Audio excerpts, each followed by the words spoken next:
I've got the looks and the charm of an old movie star. Cary Grant, if you will, so I find it bizarre that this girl should refuse to step into my car. She must be shy, she'll come around, it's just a matter of time. Aurora, Aurora. Hey there, Screen Beans, and welcome to Screen Snark, the podcast that celebrates all of the shows that are in our eyes, on our minds, and in our hearts. I am Rachel Corgi Shank. And I am at AK Stormageddon.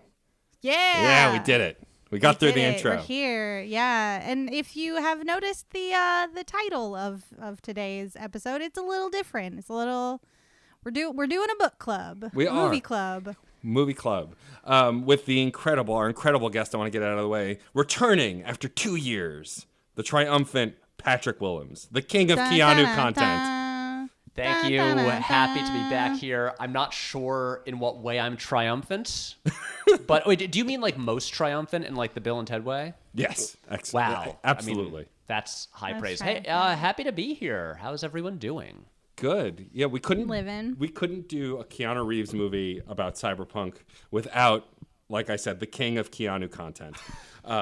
A title that I've bestowed upon you. I hope you enjoy it. You know what? I'm not going to argue with you. I'm not sure I deserve it, but I'll accept it. Okay. Yeah. And really quick up top, we're really thankful to be partnering with Geek Elite Media and Lore Party Podcast Network to be doing a week of Cyberpunk content. It was originally in honor of a game, the Cyberpunk 2077 game. Not so much now, just kind of in honor of the genre as a whole. So keep it more broad. And there are some reasons why. We're not going to really get into it now, but a lot of the stuff's online.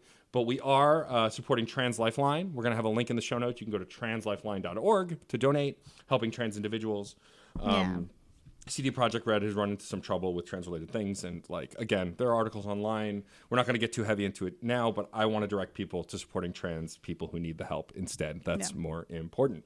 Hashtag not that Cyberpunk. Exactly. That's what we're doing. But that said, we're really excited to be teaming up with Geek Elite Media and Lore Party, as I said, because they're really great podcast networks who put out a lot of really great content. And we brought out the big guns for our Cyberpunk content for this week. We are the only Cyberpunk property that has Keanu Reeves in it. The only one.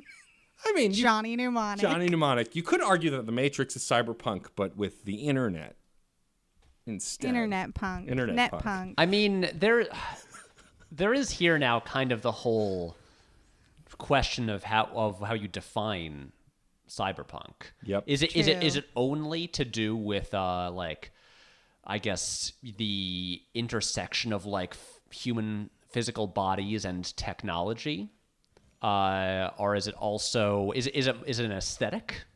Yeah, it's I think The Matrix totally qualifies, and I mean, look, Cyberpunk, because it's body horror. You got people with ports all over them, hooked up to machines. You've got just the terrifying future, with machines dominating and enslaving humanity. I mean, the intersection between Eastern and Western styles and aesthetics.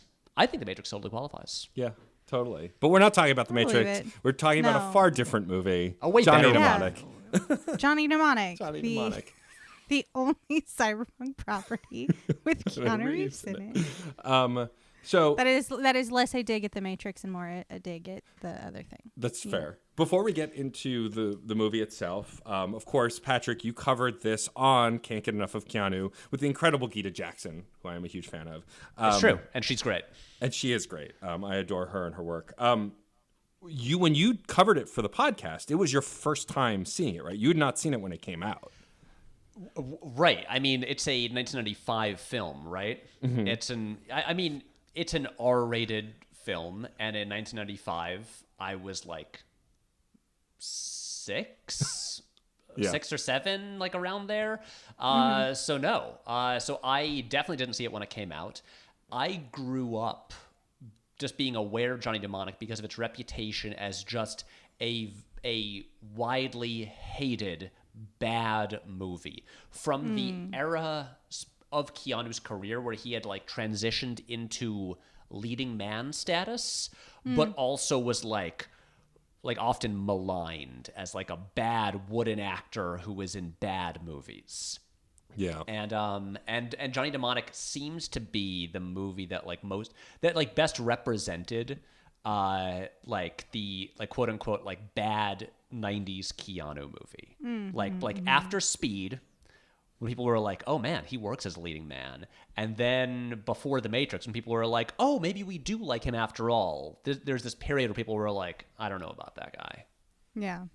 And Rachel, you had not. This is your first time ever seeing This was it. my first time ever watching. I am almost 100% sure that it was on in my house as a child, because my mother loves movies and she loves Keanu very, very much. Yes. A woman of taste. A very good woman of taste. Well, I mean, I won't go as far to say that. I will say that she's loved Keanu even through the rough patch. What are her thoughts on A Walk in the Clouds? I don't. What is the genre of that? Romantic historical drama. She wouldn't watch it. She likes action movies. She likes horror movies. She likes Keanu kicking butt. That's why she loves John Wick. Yeah, it's true. I still say she's the reason me and my spouse dived into the trilogy. Should have watched it sooner, but between Patrick and your mom praising them, had to see them. No way. Just unbelievable. Also, a lot of the B movie Bats played in our house a bunch. My mother has a weird taste in movies. Yeah, she likes some dumb, gory, and action filled. Can I ask a question? Please. You can always ask a question. So I'm aware that you're doing like a network-wide sort of cyberpunk genre theme. Yes. Yeah. Uh-huh. Why did you pick Johnny Mnemonic as opposed to, say, Blade Runner? You know, like a generally considered like better movie.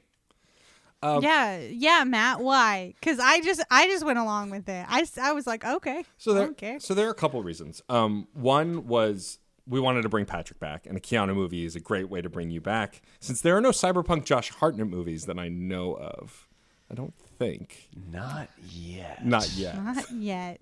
But they're coming. That's in his senior career. He's gonna be like the wise old man in a Cyberpunk movie. I can see it. I'd love it. But also because, and this is an unpopular opinion, and no one has to agree with me, I don't enjoy Blade Runner.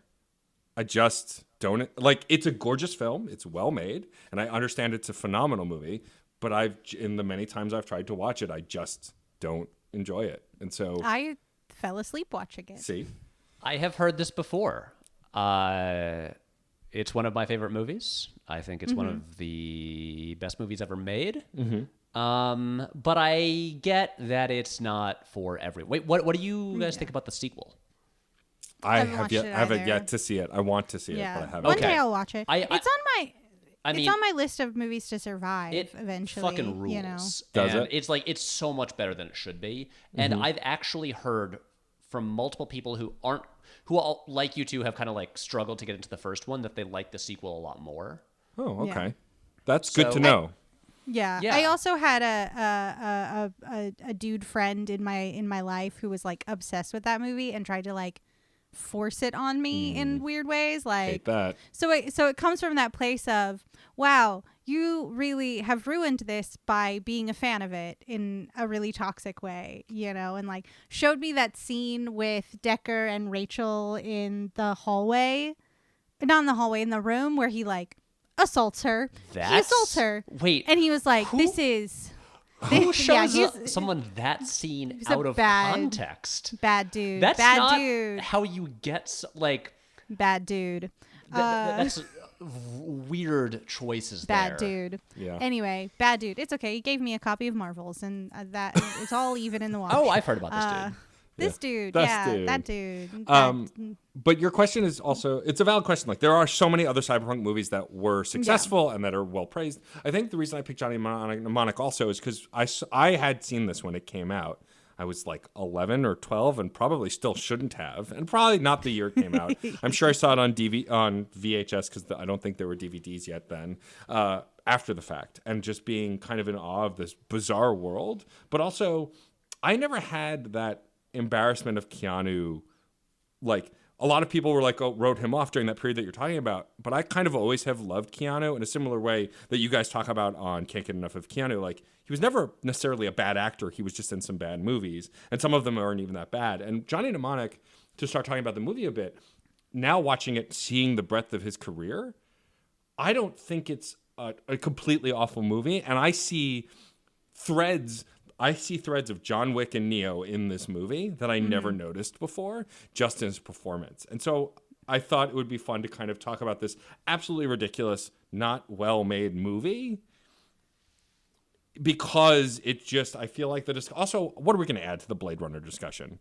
Like, so many people have analyzed and talked deeply about that movie. And as someone who doesn't really love that movie, I was like, what am I going to do to add to the conversation? Voiceover, no voiceover, you could, which one? I mean, I get the people who say voiceover, but I can't get on board with that at all. It's so clear that Harrison Ford is basically doing the laziest job possible because he knows the voiceover is a bad idea.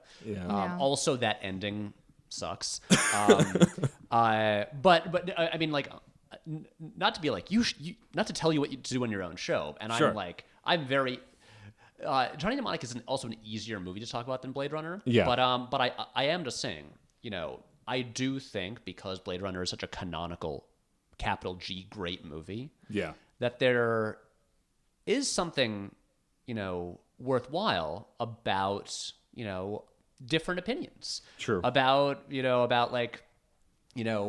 struggling to get into this movie that you've heard your whole life is so great. So, all right. I wouldn't write that off.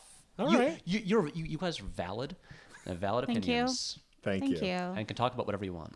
But I also don't really want to make Blade Runner homework for me. Let's talk about the dolphin.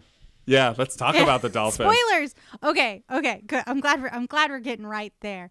Cause this was my first experience watching Johnny Mnemonic as a cognizant adult who can remember things, because I'm not gonna say for sure that it wasn't on as a kid. But no one told me that there was a dolphin that is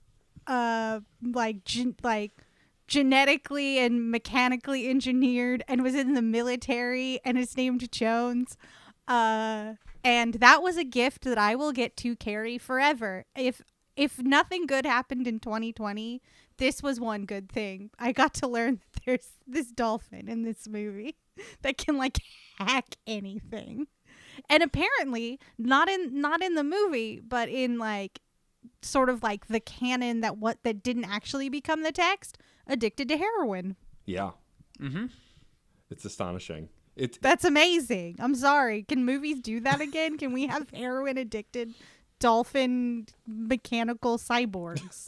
More of them, please. I mean, this is a movie that I don't think it's nearly as bad as its reputation. I think if anything, to me, is kind of a frustrating film because I can see how there could be a better version of it, but I also think it's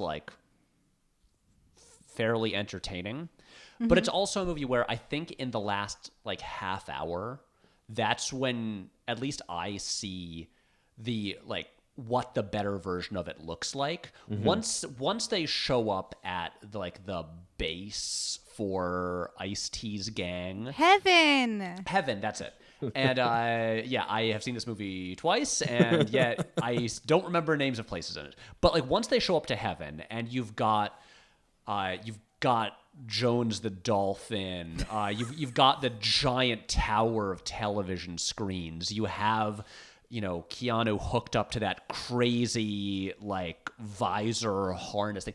Suddenly, just the wackiness and the escalates, and also and you get the room service speech, which is the highlight. Maybe for me, I think the highlight of the movie. But you got that, and the aesthetics finally step up to another level, and that's when, and I think really an issue that I have with a lot of the rest of the movie, not even narratively, is just that it is set in this wacky futuristic world, and yet so much of it is people in storage rooms and hallways. Yeah. And it's not really delivering on like the craziness that they're saying exists in this world. And it's in that last stretch where it kind of gets into like a point of comparison that I was thinking about watching at this time is Buckaroo Banzai. Yes, absolutely. And that's a movie that it's more comedic. That movie is not, cyberpunk, but it's a thing that like just constantly, has just like every character is dressed in some like wacky outfit. They're just like everything is just like, it has this like gonzo imagination to it. You use a term that I use a lot in recent video. But like, and for a lot of Johnny Mnemonic, and I don't know how, I think maybe some of this is for budgetary reasons, but not all of it. This is not like an indie movie. I don't think it needs to be more gonzo. Yeah. Like those moments when like Keanu straps on the visor and the gloves and goes into the internet, I'm like, oh, okay, this is more like what we need. But not enough of it is like that. And if It's like the Jesus wept moment. oh, exactly. But like He imagining had no more worlds to conquer. Imagining if the whole movie, like all of the locations looked like heaven. With Yeah. that kind of design and stuff as wild as the dolphin, but throughout the whole movie, it would be way more entertaining. And so I For think sure. I think they finally get to like what it should have been the whole time. Yeah, I would also say that the initial sequence where he uploads the information is also like really slick and super fun. Yeah. And also there's the 'cause little flashes of anime. Yeah, because don't forget, the Yakuza is after him. Like, we cannot forget that, like, the Yakuza's in this one, too. We got a cybernetic dolphin that can hack all of the internet. The Yakuza, VR headsets, in a world that's supposed to happen in, like, a month. Yeah. Yeah, I mean, you got to have the Yakuza because, I mean, for full cyberpunk, you need that, basically the threat of Asian culture. Yes. Right. It's got to be there. It's like in Blade Runner, you've got it like just like like the China kind of like seeping in and just like overtaking a lot of like American culture. You've got that there. Here, it's like who's after him? The Yakuza's after him. The Yakuza. But I got it. Not that we're going in order with this movie, but It's we fine. have We skipped don't over have to. the first hugely important thing that has to be discussed when talking about Johnny Mnemonic. Which is? Maybe the longest, most unnecessary opening text dump in film history. There's the point when it seems like it's done, and then another paragraph starts. Yeah. It goes on for so long. It is also, I think, almost entirely unnecessary because the narrative itself fills you in on all of that information, and it's absurd how long it is. Yeah, but I think someone who made that opening crawl was like, you know what? A couple months before this movie's supposed to happen, someone is going to sit in their living room with their cat who just had emergency surgery, and they're just going to go, what the fuck, movie? That's this life. Minus all the like cybernetic bullshit and like uploading your brain with stuff. Like, you just have to take it out of your brain and put it in a phone, and it's the same. Oh my God. Yeah. I could not believe it. Like, there's a deadly virus that's killing a lot of people called NAS. Corporations have the real like political power in this world, and it was just like, what are we doing? Also, I will say, let me put on my Rachel anti-capitalist hat. I love that this is a movie of the exploration of somebody learning to divest from capitalism, because that entire room service speech is that man just speaking liberal in the craziest way possible. He's like, I don't care about any of you. I want room service and all of these luxuries. And it's like, but that's not the real world, my guy. Oh, it's great. It is. Politically, great movie. I will say, I will say that watching it in 2020, like, kind of broke me a little bit, especially during that opening crawl. Like, first of all, my spouse is sitting next to me. She's like, "Oh, it's like Star Wars, but worse," because it's just so long. I feel like it's longer than an opening crawl in Star Wars, though maybe not. I mean, I think that the big difference is that the opening crawls in Star Wars, they catch you up on just like the story so far, like Yeah. where the characters have been. It's really it's basically like the opening crawls of Star Wars work because they function the same way as a previously on recap Yeah. in an episode of a TV show. In Johnny Mnemonic, it doesn't say anything about Johnny. It just gives you facts about the world. It is just a pure info dump. And like again, I'm sorry to keep bringing up Blade Runner. Please do. It's okay. But if you look at Blade Runner also opens with text, but it is so much less. Yeah. And also, and it basically just gives you like a definition of like what a replicant is and what a Blade Runner is. And then it's like, go. And it's so impactful. And this is just like, this is overwhelming. It's like you're trying to keep up with it and be like, oh wait, okay, slow down a second. And also you have like this, like these really over the top, like light effects going through the bank Gothic font with all of it to make it look high tech. And at the end of it, I'm just like, I'm not sure I got all of that. Yeah. Oh, I had to go back a couple times. Mostly because the first opening crawl was the year is 2021. Corporations rule, and it's like, what the fuck, movie? Stop it. And there's a global pandemic. And there's It's a a global pandemic. Stop it. Stop it. You Notre Dame of a movie. You stop it right now. Yeah. My Cut spouse this shit out. My spouse and I spent a good portion of the movie goofing on it. We got into it at points, but like that, we wanted to goof on it from the start. And then there's an open crawl. I was like, nope, I can't talk and read at the same time. I gotta watch this. I gotta focus up. You do. It's one of those things. Because have you guys seen Dark City?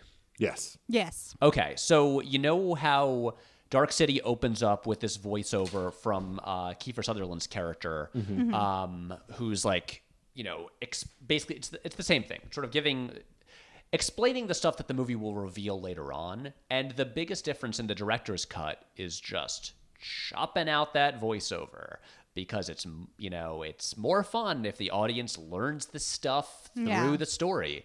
And I'm sure I'm just gonna rehash stuff I said a year ago on my own podcast. That's okay. But okay.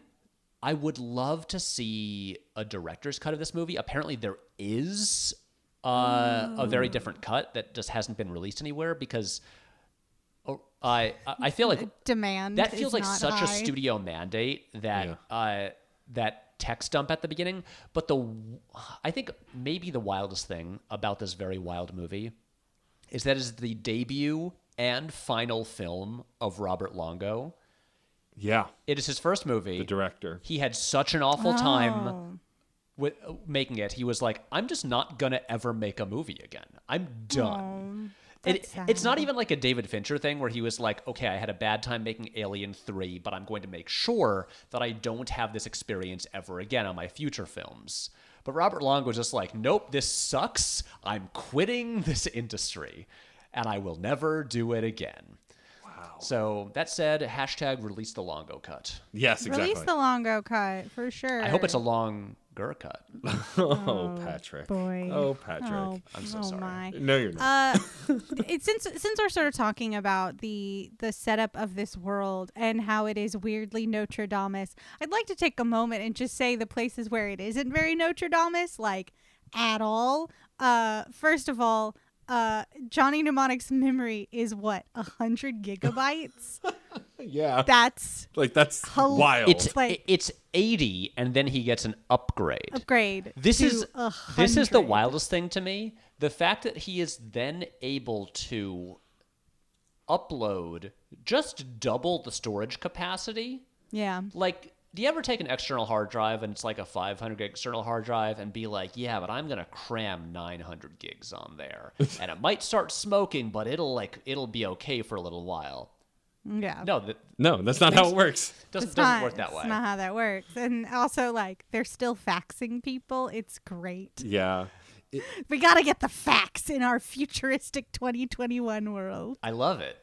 It's great. I love that so much, that like the vibe is there, but the details are a little off of like the future, where it's just like we didn't really think expansively enough. Like, you have the internet, but the idea of still faxing people exists, and it's like so anachronistic. You think It's you would have just gotten rid of beautiful. all like physical. Yeah, Anything. at a certain point, you can upload people with information into their brain. Maybe you don't want to have like the fax machine situation anymore. I do also- have to say, Video chat's a thing in this world. Why are faxes? What is happening? yeah, but you still have to go to a payphone to use To use a video. to use a video True. call. I will say I love that big like chonky red phone that he uses with like pushing the touch tone buttons on it. Yeah. That's especially because like so much of this movie is like gray and black, and then you've got Keanu Reeves holding this like giant like globular red phone. I love it. I love the technology disparity. We talk about this on Fun and Games, another show on this network, a gaming podcast. We did a whole episode about how video games got the future wrong, and like everything was 2020, like baseball 2020, and like how most of that stuff was like way off.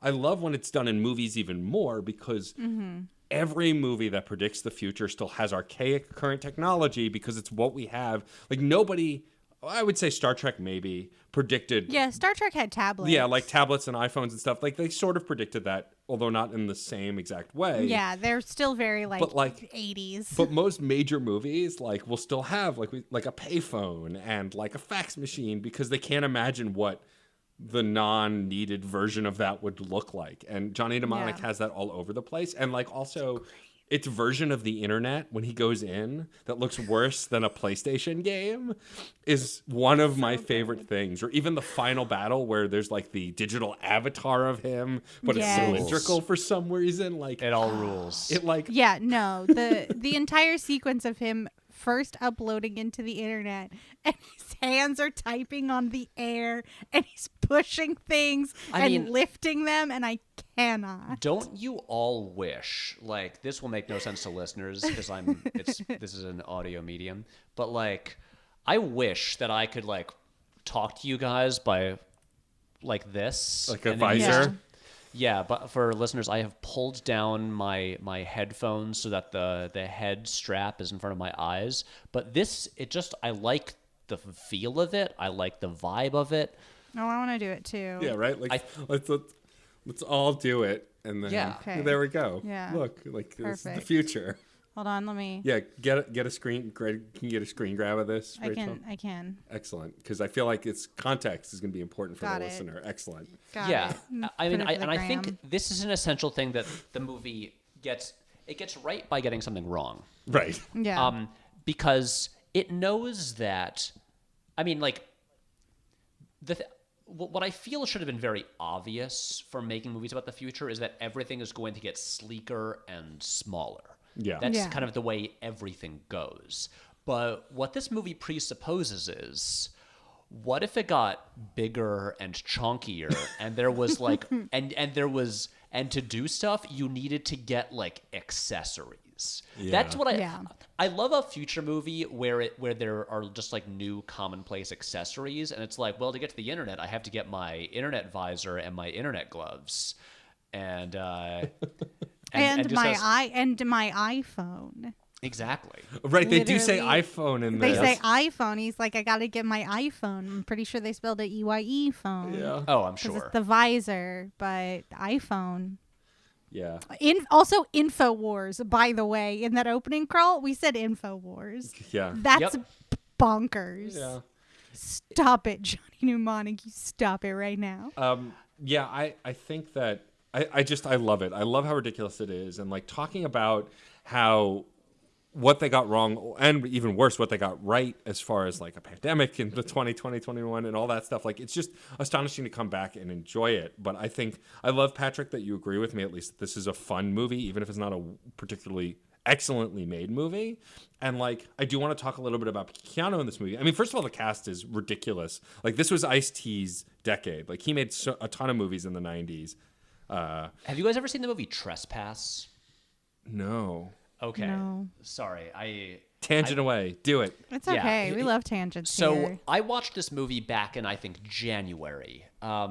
So Trespass is a movie from the early 90s that it's directed by Walter Hill, who made like The Warriors and 48 Hours, Streets of Fire, stuff like that. But the thing about it is written by Robert Zemeckis and Bob Gale. It is a movie that they wrote like during the time, like before they made Back to the Future, trying to get, but they wrote a bunch of screenplays, and this one didn't get made, and then it got made like a decade later. But and it has Bill Paxton and William Sadler, and then as the antagonists, as leaders of a gang, both Ice-T and Ice Cube together in Refreshing. a movie. Yeah. And it's just I watched it for research when I was working on this video about Robert Zemeckis, and it's a very strange outlier, and it's a very strange combination of people. It's just like a little crime movie, mostly set in one warehouse. But I'm surprised it doesn't get talked about more, considering that you've got like Cube and T like face to face. Yeah. And it was just maybe like 2 years before this. Wow. So it's not bad. Check it out. All right. There's my recommendation. Well, That's a Patrick recommends. I'm Yeah. sorry we didn't get our previous guest to sing everyone's name. No, for the we couldn't recommend predict that. song. Sorry. but yeah, we like, couldn't pay Matt enough no, for that. definitely not. But like talking about the cast, like I completely mind wiped myself that Dolph Lundgren was in this and playing. Oh right, there's a cyborg Jesus preacher who murders you. He's an assassin. What is this movie? And not only did I forget that he plays that character, and I think does a great job, but also brilliant! I loved it. has like I like strange weaponry in movies and games, stuff that could never exist in life. And how I forgot that Dolph Lundgren had a crucifix with Jesus on it, serrated blade. Yeah, he's got a crucifix Bowie knife. A crucifix Bowie what are we knife? doing? Hell yeah. One of the coolest, The dumbest best. things. Like, And it's just it's so. also, best line read of this film. There's a lot of really good ones. The room service speech, A+, love it, love it. But Dolph Lundgren just yelling, Jesus time is the greatest thing. It really is. It slaps. That moment is so good. Did you guys Jesus time. Did you guys read much about the production of this movie? No. I did not. No. Okay, so again, this has partly to do with Robert Longo having a really bad time making it. Yeah. Right. But it was supposed to be a much lower budget kind of indie movie. And what he said is that basically the studio kept raising the budget, which normally is a thing that you'd like, but he was like we didn't plan for a movie that was like on that scale. And then apparently the studio just told him, I think during production, Dolph Lundgren is in your movie now. Just like he has second billing in the credits. And if you look at it, Dolph Lundgren is like the and in like the credits. It should be like and Dolph Lundgren. It's like he's like the notable star in a small supporting role. Like Takeshi Kitano should be second billed probably. Yeah, totally. And I feel like we'll get into the bizarre fact that he's in this movie and what's up with that character. But apparently with Lundgren, they were just like, look, he's an action star. Put him in the movie. That'll put some more butts in seats. And they were just like, fuck, we got Lundgren, but we don't. What do we do with him? And like they basically just had to, during production, just concoct an extra character. And it's a thing where it is a fun character, and I enjoy it when Lundgren is there, but he's also like entirely superfluous. Yeah. He's just an extra assassin that comes in and then kind of becomes the final boss. Like he's the last one that dies, even though he has no real connection to anything else. Yeah. He's like, and especially because I feel like they already have a good sub boss with the guy who has like the thumbnail like laser wire. Yeah, which is so cool. Which is great. And it's kind of like the messiness of a lot of this movie where like, and I can see how there could be a better version of it, because like I enjoy it when Lundgren is there as the like cyborg street preacher assassin, but does it really add much to the movie? No, it doesn't. No. Kind of like I like the idea that Johnny had to sacrifice his memories of his childhood and wants to get them back.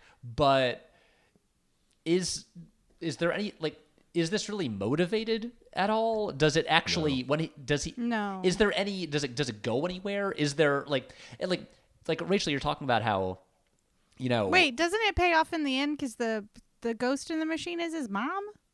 Yes. I mean, it kind of does, but they don't also, explain what it means or why, or like Yeah, we get no that's background true. on it. Right, Yeah. exactly. Like he basically spends the movie just being like, I want my memories, but Yeah. it's like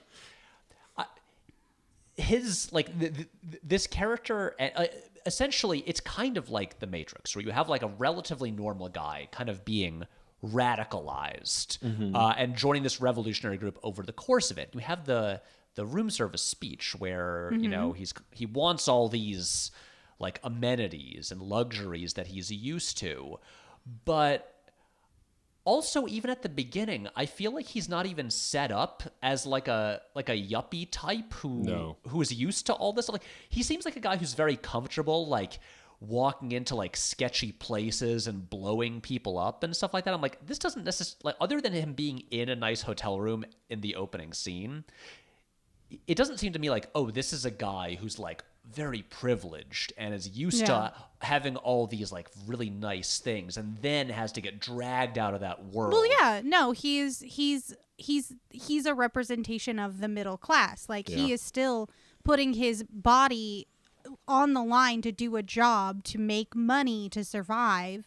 to buy luxury things. Like he is the middle class. You've got the Yakuza boss and the pharmaco guy. He's upper class. Like he is enforcing his will upon these humans because he's part of the corporations and they rule, not in like that rules, but like they rule.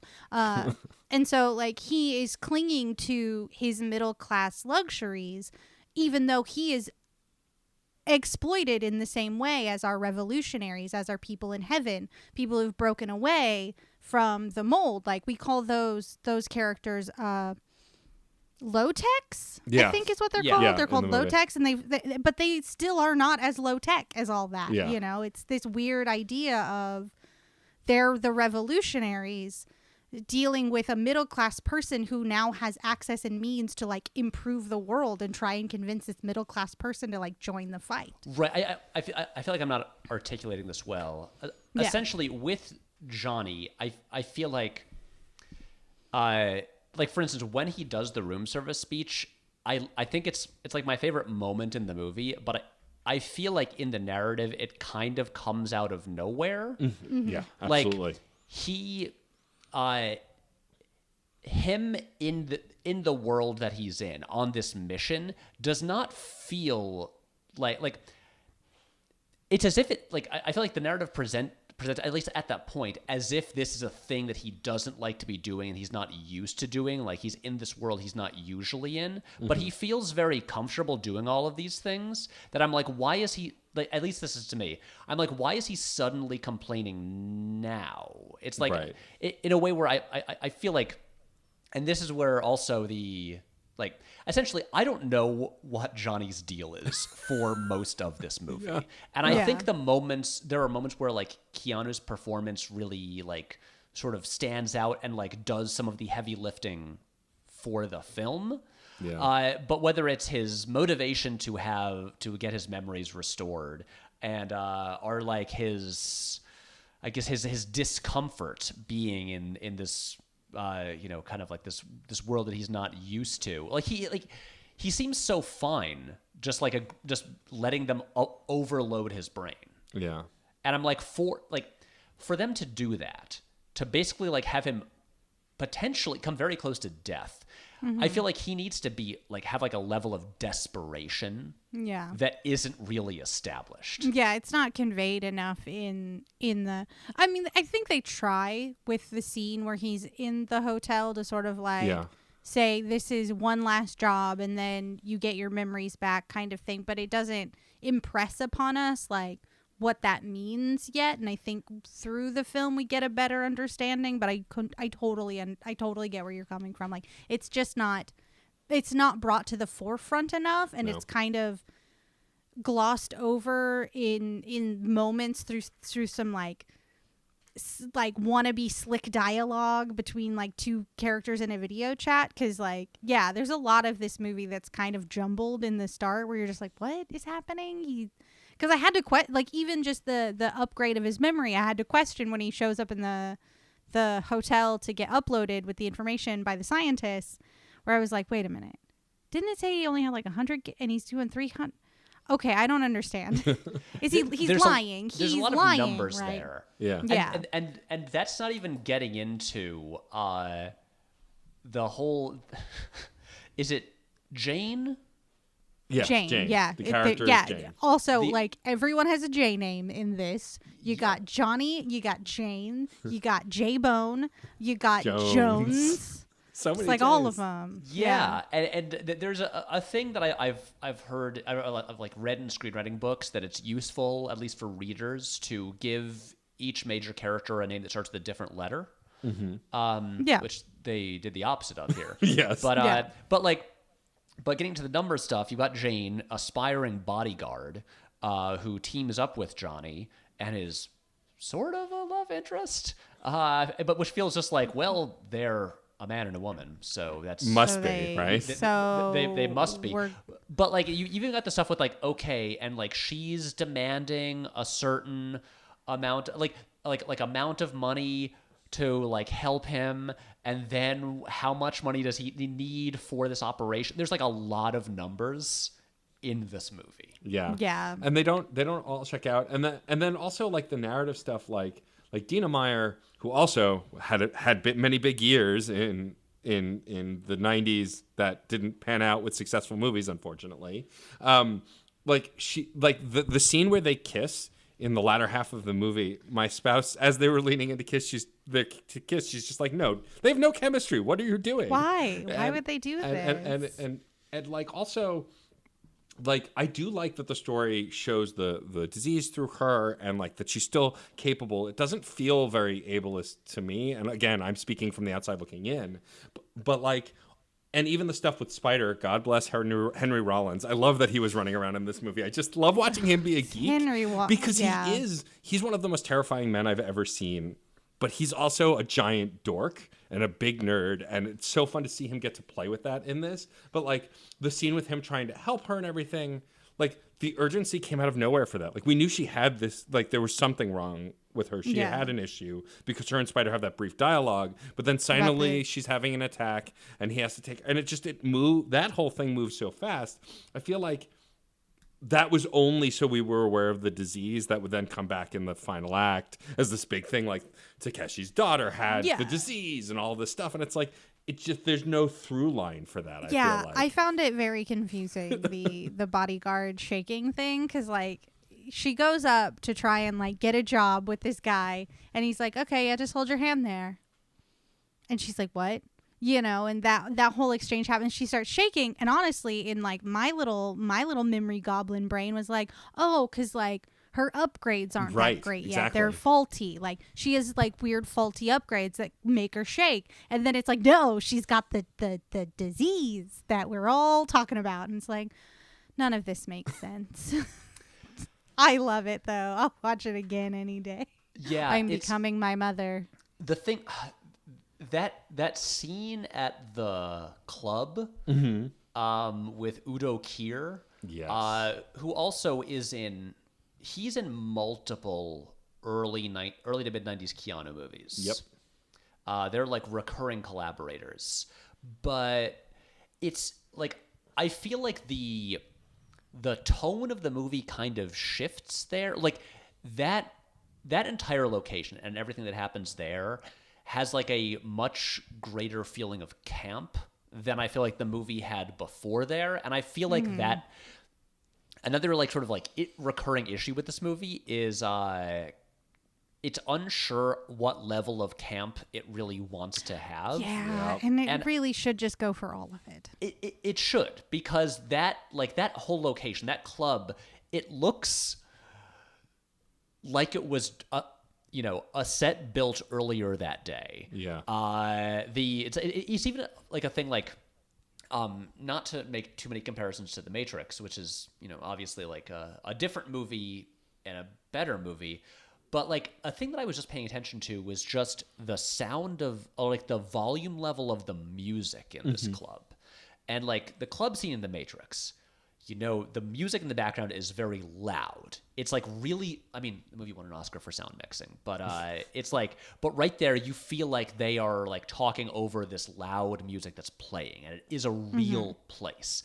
And here, I can't even tell if the music that's playing is supposed to be diegetic or non-diegetic. I'm just like, is this just the movie soundtrack? Is that place totally silent? Yeah. No one seems to be speaking over the sound of any music. It's like it's so kind of like artificial and stagey and theatrical right there in a way that like the previous scene with Johnny in the hotel wasn't really. Where I'm just like, what exactly is this movie aiming for? And I feel like it kind of changes scene to scene.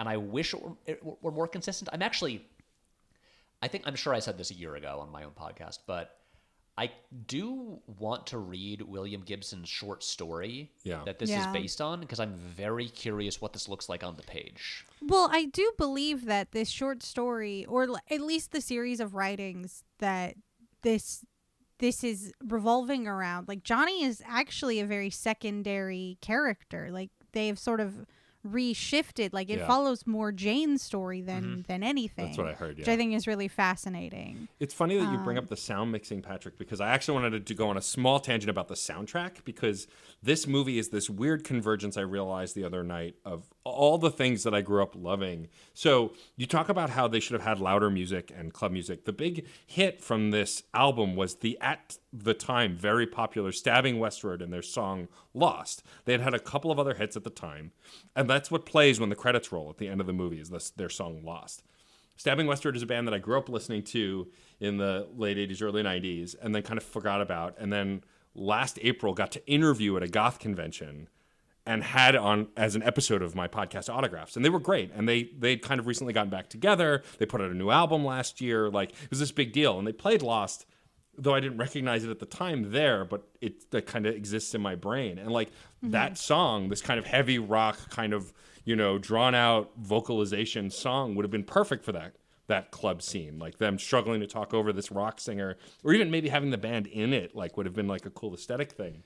Yeah, because then you get to put them in like future rock clothes. Right? Yeah. And like, it was just one of those weird moments where when I heard the song, I remembered the song. I remembered why I knew the song. And then I remembered how that song doesn't appear, to my knowledge, in anywhere else in the movie, along with any of the other memorable soundtrack moments. And it's very interesting to me how a movie like Johnny Mnemonic could have so many like tentpole moments for me, because I remember it from when I was younger, and still all of that fall out of my head, which I think speaks to the issue with the structure. Is like, I think if the movie was more sensical or had a better through line or was campier and to the max more, as it were, that would be more memorable for me. But because it kind of rides the line, and there are only a few memorable moments, and like the only thing I retained, there were two moments I retained from this movie before I rewatched it: the dolphin scene and the scene at the end where they're lifting the preacher's corpse and they think he's still moving. Oh my! That's movie actually what? That's a great visual gag.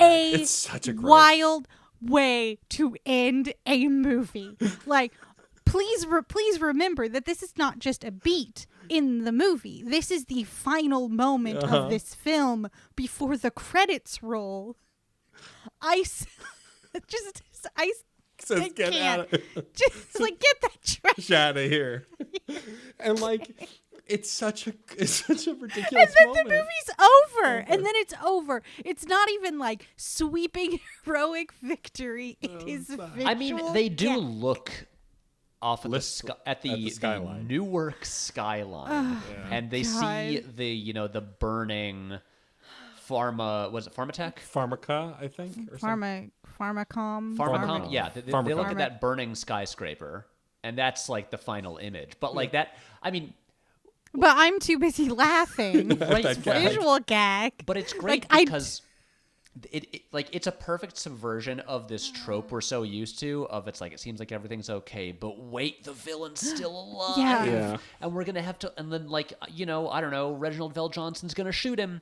But like, it's It's great. It's a great it's a kind of, self-aware little like riff on this Yeah. well-worn trope in a way that like I feel like the movie could have used more moments More like of. that. Absolutely. Like those, like I Yeah. said, those moments stood out to me because they were so batshit outside of the through line and the norm of the movie. Just like the drug, the cocaine and hooker speech or whatever, the room service and hooker speech. Yeah. Like also that speech, I absolutely see John Wick somewhere in that speech at some moments. Like when he's really angry, I absolutely see John Wick, and it's amazing to me. Like it makes me respect Keanu as an actor even more than I already did.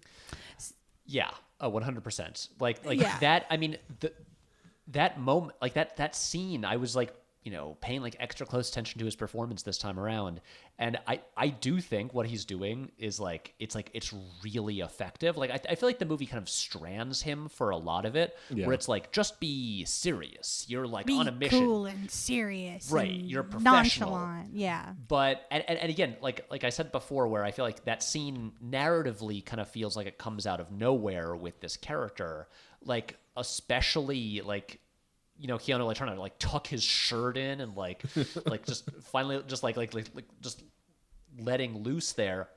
That to me is like he is making the character deeper than the character actually is. Yeah. Mm-hmm. Through his like rage over this silly thing in Yeah. that scene. Yeah, totally.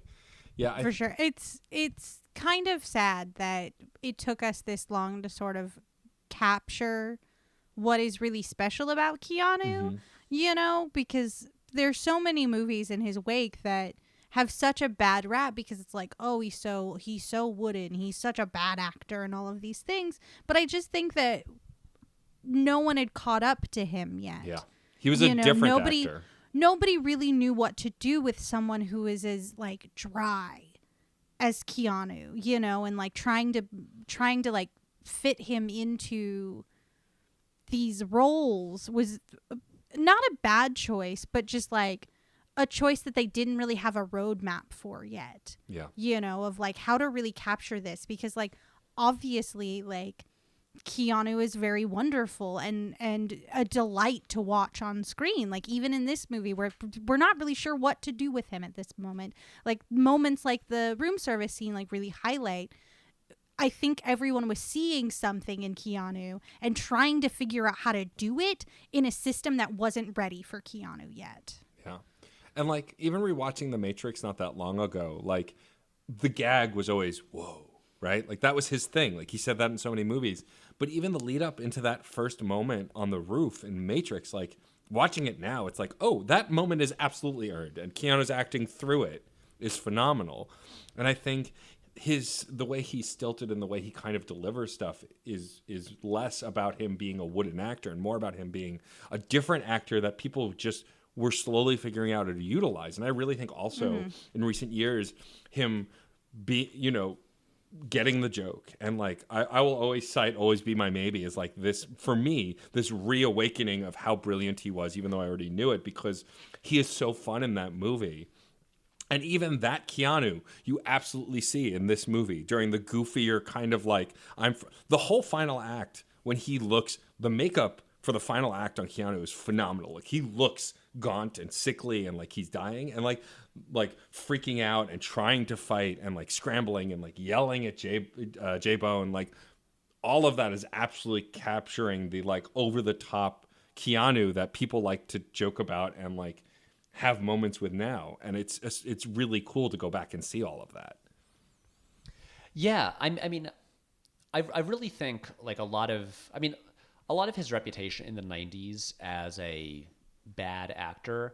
I mean, Dracula is the big source of it. Yeah, and then I feel like Johnny Mnemonic contributes to that.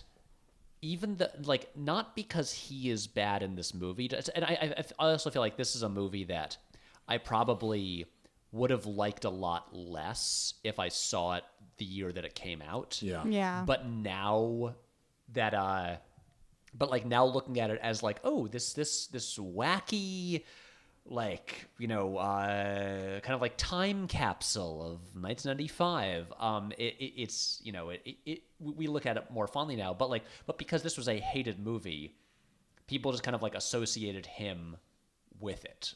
Yeah. We're just like, oh, he's either bad in movies or he's in bad movies. And the thing, I think a big thing that that people like Gus Van Sant in My Own Private Idaho really understood, and then I think the Wachowskis like fully understood with The Matrix, is just how to utilize his stillness and him being silent, and just like the effectiveness of him just looking at something, like just his focus. And so he's a tempest in a teacup. Exactly. And the parts in Johnny Mnemonic that aren't as effective are when it's just like, oh, Keanu, just be like a cool guy doing his job. But when they do allow him to just kind of just like quietly react to something, or then, kind of just like let out this kind of, silly pent up childish rage. I mean, the thing is like, it's like the thing is, Matt, you were talking about the woe scene in The Matrix, but I think what's also really essential that comes immediately after the woe is when he tries to jump himself, and he's like, all right, free my mind, okay. And he's so silly right there, because he's trying to look like he knows what he's doing and like look serious, and he doesn't, and he like looks like a fool.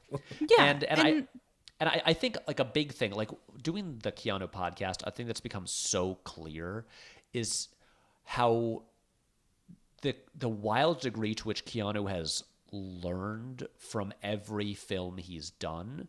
And so like after Dracula, he didn't do period pieces where he speaks in a British accent again. Right. He's like, okay, this was a step outside of my comfort zone. How can I learn from all of these experiences to use what I have and be the most effective actor that I can be, and utilize like my physicality and like work with the camera. And that's why he gets better as he goes. Not that he was like ever bad, but he gets like his understanding of like his skill set and how and his relationship with the camera evolves so much each time.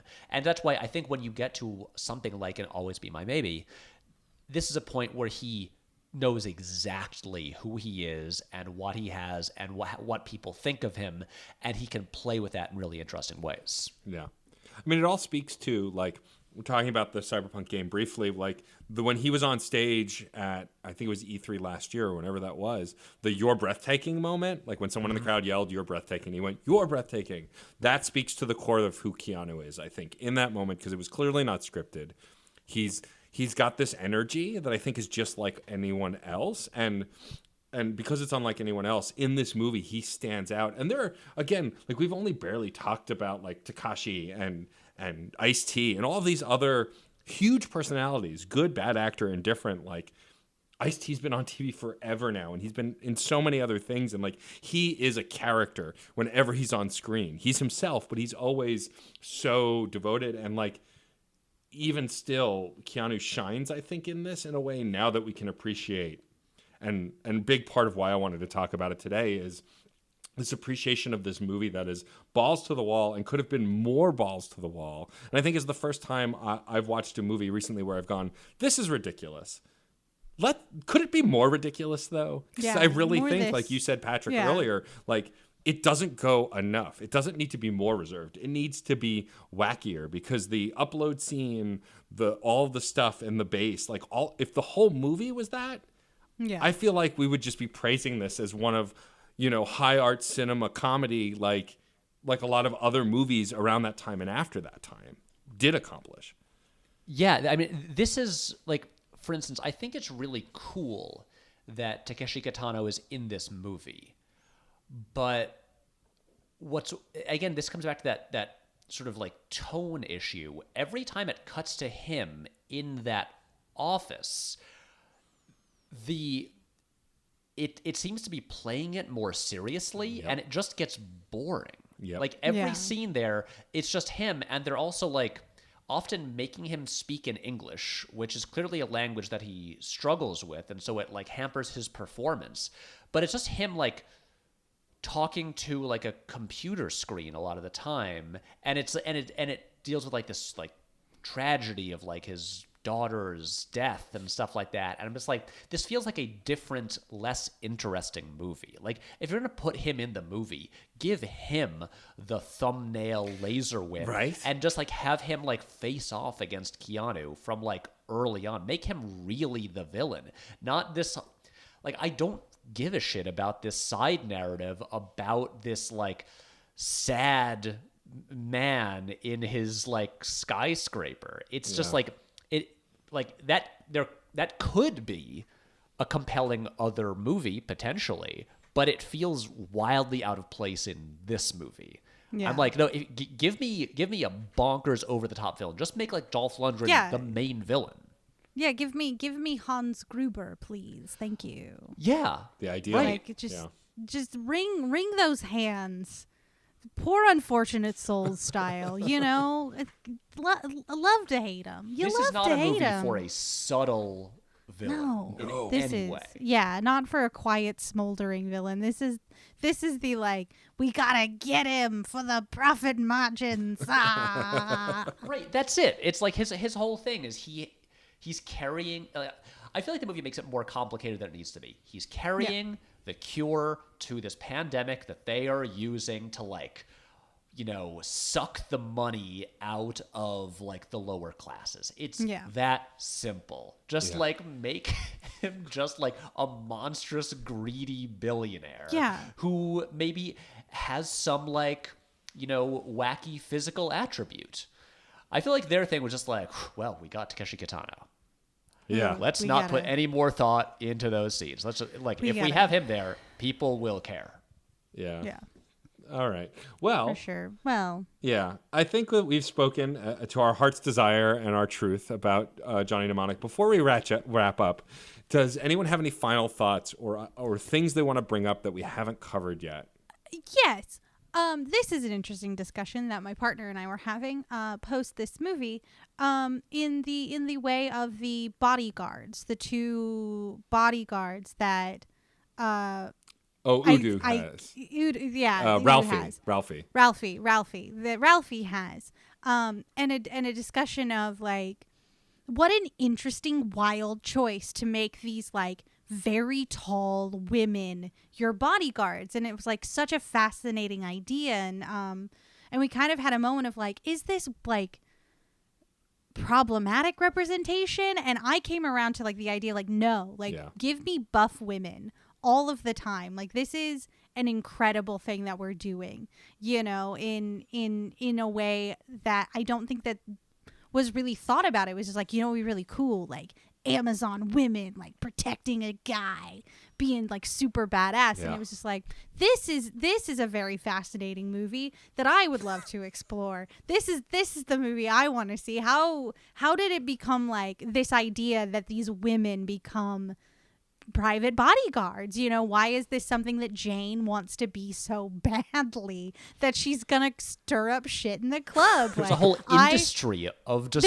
female bodyguards with like agents and stuff. Like, I loved it. I loved That's it. Great. Yeah, it's so brilliant. And that's another like little piece of the world that is just like, I wish that we had more of this world all of the time, and like we got away from like the really pedestrian like daughter loss. And, you know, not to say that losing a child is pedestrian, but in relation to this film, very, very, very, very like normal thing happen in a world where nothing normal no more. And also another set of side characters, the guards in the car.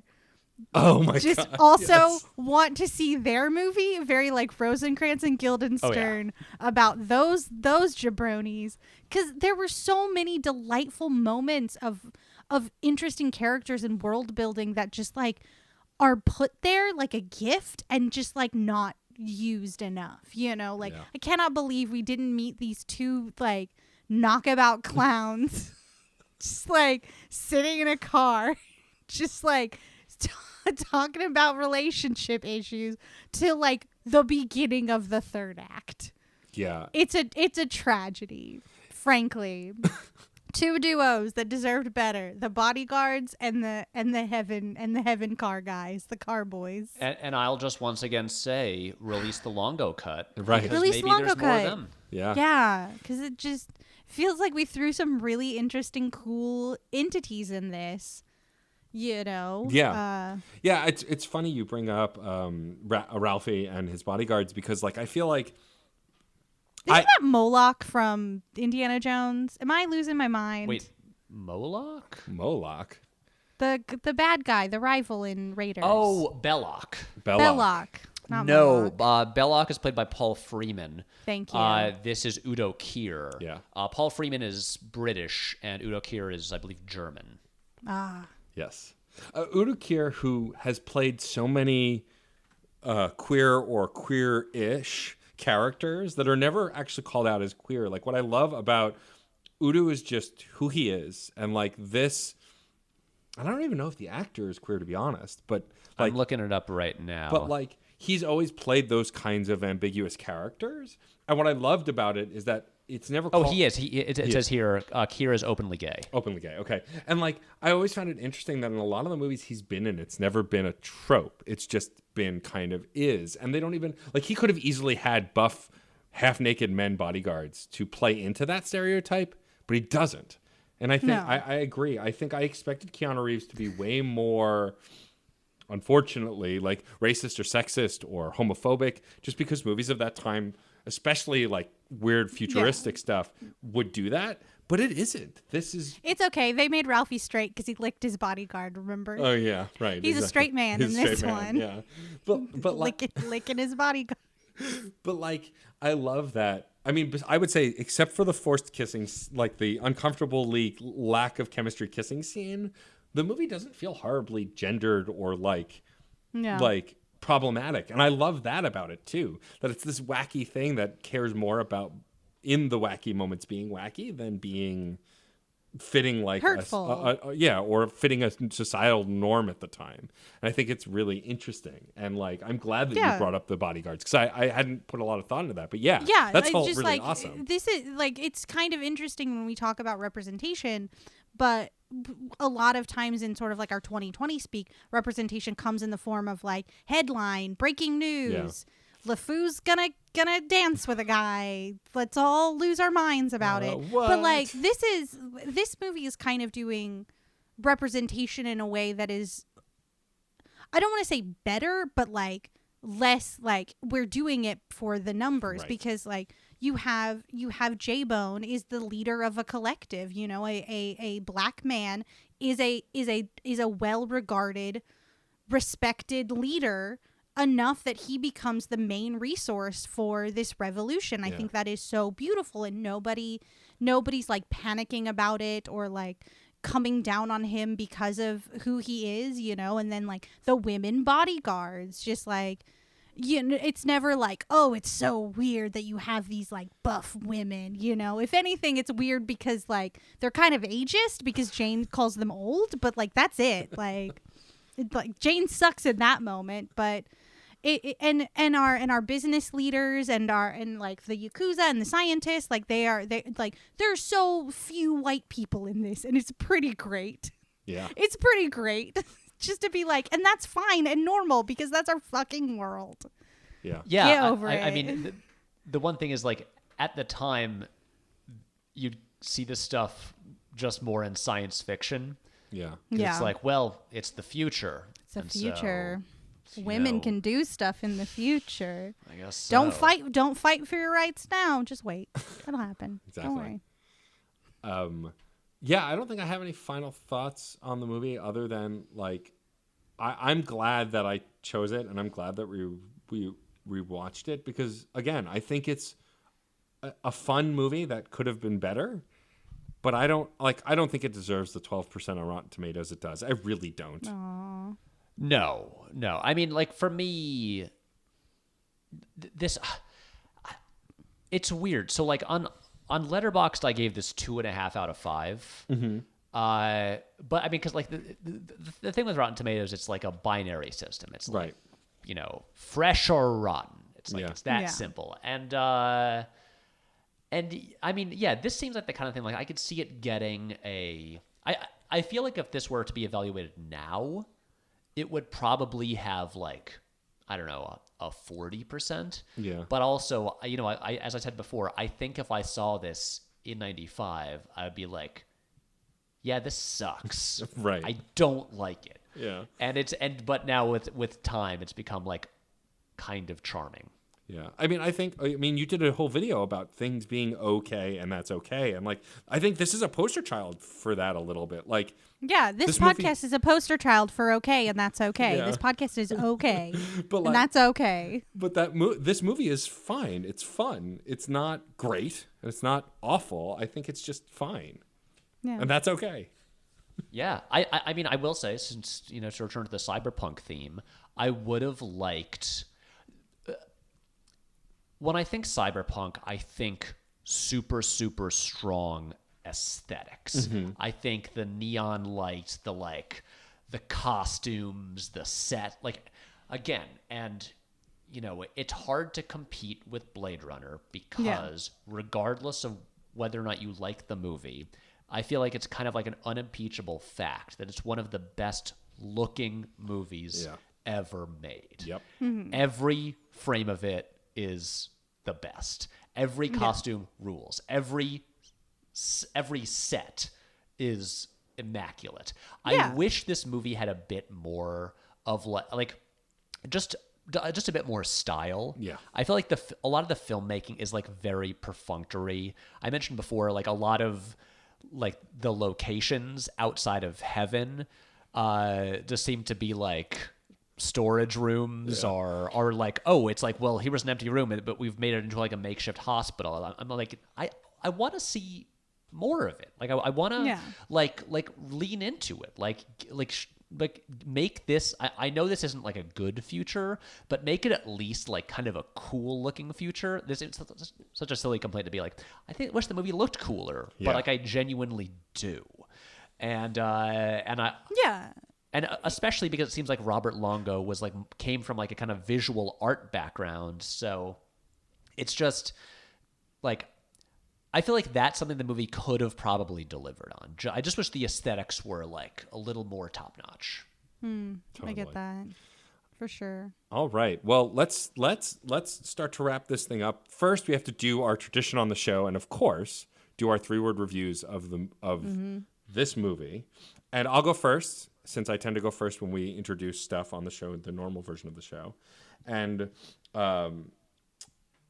I think I'm inspired by Patrick to make my 3-word review for Johnny Mnemonic is be more wacky.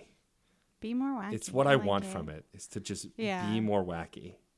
That's good. My 3-word review actually stands from the moment I was done with this movie, and it is going to be Bargain Bin Matrix. Bargain Bin Matrix, okay. Because it feels like one of those movies that like you find in like the $5 bin at like your Walmarts or your Targets, where it's like, this is a remake of a movie that's very popular for like, you know, for the Vine or for the hashtag we made it. And it feels like that, and it's really weird because I'm pretty sure this movie came out before the movie. It did, yes, absolutely. So it's very strange. It's very strange. But yeah, I'm going to go with Bargain Bin Matrix. But like, don't let that be a bad thing, 'cause sometimes bargain bin flicks are very fun. Yes. Yeah, I mean, I just to straight up repeat what I said a year ago on the other show. This felt to me like, I mean, like Keanu clearly wanted to make a movie like this, and then this one didn't really work. And so The Matrix felt like the time that he really got it right. He's like, okay, good. It has all the stuff that other movie had, but this time it's all gonna work. Yeah. It's like this is almost like a trial run for that. Can my 3-word review have punctuation? Absolutely. I mean, usually, like, Case puts periods between all of the words, so But you can try. You can try.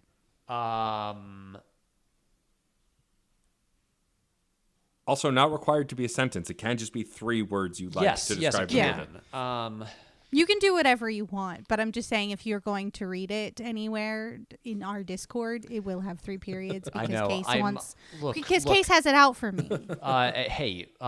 Look, brevity is something that I have always struggled with, and so I'm. You don't say. What? No way. I know. All your videos are like 5 minutes. What are you talking And about? they're just getting shorter. Shorter. It's getting by the shorter. day. Gotta go for them watch minutes. Okay, 1 sec. Let me just think for a second. What is me?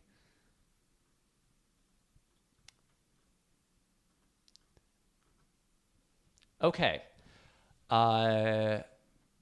Frustrating, but lasers. And I want an exclamation point after lasers. Okay. Yes, Make that happen. Please, come on. You don't have to do it for me. I understand. we have a rivalry. It's cool, but our second returning guest deserves some some alterations to the format. Case. It's not a big ask. It's not a big ask. It's just one extra line on the period you were gonna put there anyway. Case. Wait, can I actually redo my answer so no punctuation change is necessary? Okay. No, sure. I mean, Yeah, but if you wanna Case is add- gonna write down all of them. Yeah. More lasers, please. More lasers, please. Because Perfect. actually, I think that's it. It's got You know what? I'm changing mine to lasers. Lasers. because it's got the cool laser No. whip. Yeah, that's a cool. What if there was more That's of so cool. Yeah, Yeah, more weirdness. Yeah. For sure. But I'm sticking with bargain bin Matrix. because it's Excellent. it's very real. Yeah, that's Johnny Mnemonic. We did it, guys. Nailed it.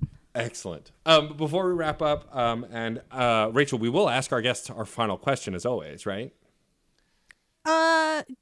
With a variation. With a variation, I figured. But before we get to that, and before I we don't know wrap what up that the show, means. yeah, I know that's fine. You'll know in a minute. You've done it before, but we're But changing it was 2 up. years ago, and this year has was 2 felt years like ago. 10 years. Also, Yeah, as we've forever. talked about, I forget everything I say on a podcast seconds after we stop recording. But Patrick, please tell folks where they can find you on the internet and everything that you're doing. Plugs, and if maybe you have a new merchandise announcement that just got announced as of when we're recording today that people can buy. So you can. The main thing I do is I make videos that are mostly about movies at youtube.com/Patrick H. Willems. And I'm on all the social medias at Patrick H. Willems. And if you're not familiar with the work that I already do, this will make no sense. Even better. But I'm so excited. It's okay. but Lean into there it. is The camp. for this season in quotes of my videos, which began in January, has contained a long serial narrative involving my new best friend, a coconut named Charles. It's like Charles but singular. And today is Black Friday. We announced a piece of merchandise that is now available for pre-order that I'm extremely excited about. It is a life-size Charles plushie. It's soft. Looks like a coconut. It's got eyes, and it squeaks. Yes, please buy my stupid merch. Please do. As someone who owns... Buy it not only because it's stupid, but because it's awesome. Exactly. I love that goddamn coconut. Me too. I cannot believe how much I love that coconut and the mystery that surrounds him. I need can't to believe know. we got to this point and that this stupid plan has worked. Yeah, right? Yeah, it worked. Congrats. You did it. I do also appreciate that on multiple platforms and across multiple podcasts you like to bring up that there are several Charles Twitter accounts, none of which you created or run. There are 4. There are 4 now. And I have not made any of them. And each one has its own personality. Yeah. Look, as I've said before, this year has been mostly bad weird, but in a few instances it's been good weird, and this is one of them. Charles is the good weird of 2020. The good Yep. weird of 2020. Wow, I've forgotten the order of our events. I guess we thank some people, then you ask the final question, and then we wrap up the show. We do gratitude, and then we get out of here, and we all go back to our lives. All right, so why don't we start that gratitude train a-rolling? Yes. First and foremost, I would like to thank John Presnell for the use of the song Aurora off the album Fair Game, featuring Stefan Remble. Great album, great record, great artist. Go love on John Presnell today. Please do. Yeah. I would like to thank the creator of our incredible podcast logo, Katie Bugg, who designed the artwork for this show and has designed artwork for a ton of other stuff that I love. Go check out her stuff. She's all over the internet. Katie Beast in most places. Go check her out. Go show love there too. And we have a Discord server with the Certain Point of View Podcast Network, and we love our podcast network very, very, very much. Go to that Discord server and show some love to Case and Hans and Anna and Frankie and everybody over there. You know, just go on our Discord, write @podcasters, and just say, hey, I love you. All of you, every single fucking one of you, and do that, because you know what? We need a little love. We need a little care and a little kindness on the internet. You can find all of that, of course, at certainpov.com, along with other podcasts on the network. I want to thank Lore Party and Geek Elite Media for asking Certain POV to be a part of this. Very excited to contribute whatever this was. Collaboration to the discourse of cyberpunk. And again, also go to translifeline.org to donate, please. Before we do our final sign off, Rachel, ask our guest our question with a twist. Yes. So here is the question. The question of questions. Usually we ask if you could choose any one trope to instantly and magically be true in your life, which one would you choose? But we're not doing that one because this is cyberpunk themed. So my question, Patrick, is, if you instantly and magically had to be transported to a cyberpunk world, which one would you want to live in? Ooh, that's good. Because the best worlds are not necessarily the best ones to live in. Yeah. Yeah. Okay, you know what? I'm going to be a broken record here. I am going to say Blade Runner, but specifically because I want to go to those off-world colonies, which sound really great. They do. We Sounds never cool. see them. People keep talking about them. And while it seems like Earth there sucks, the off-world colonies sound pretty good. Dig it. Dig it. Love that answer. Thank you again, Patrick Thank you, Willems, for joining Patrick, us. so This much. is a Of delight. course. For joining Thank us you so on much for our having me. This was fun. on our okay podcast. That's okay, and that's okay. I, of course, want to thank my incredible, lovely, brilliant, and talented co-host, Rachel Quirky Shank. Yes, and I would like to thank my more than okay, in fact, brilliant co-host, Matt Stormageddon. I love you, bud. Love you, too. And thank you, loyal listeners, for listening. We love having you here. Please write us at @screen_stark on Twitter. Email Sign us. up takes forever. Yeah, I know. It gets longer, like everything else in life. You can email us at screensnarkpod@gmail.com. And until next time, we will see you at the movies or on a couch somewhere. Bye-bye. Aurora, Aurora, Aurora, Aurora, Aurora. Metal to magnet, she will be mine. Aurora.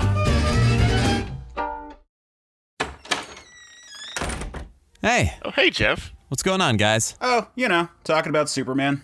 Oh, cool. I could talk about Superman. I could talk some more about Superman. We know. I'll bet a few people would want to get in on this. I'm down. You know it. That sounds like fun. I'll do it. Cool, let's do it. We can call the show Men of Steel. And you can find it at certainpov.com. Or wherever you get your podcasts. Yay. CPOV. CertainPOV.com.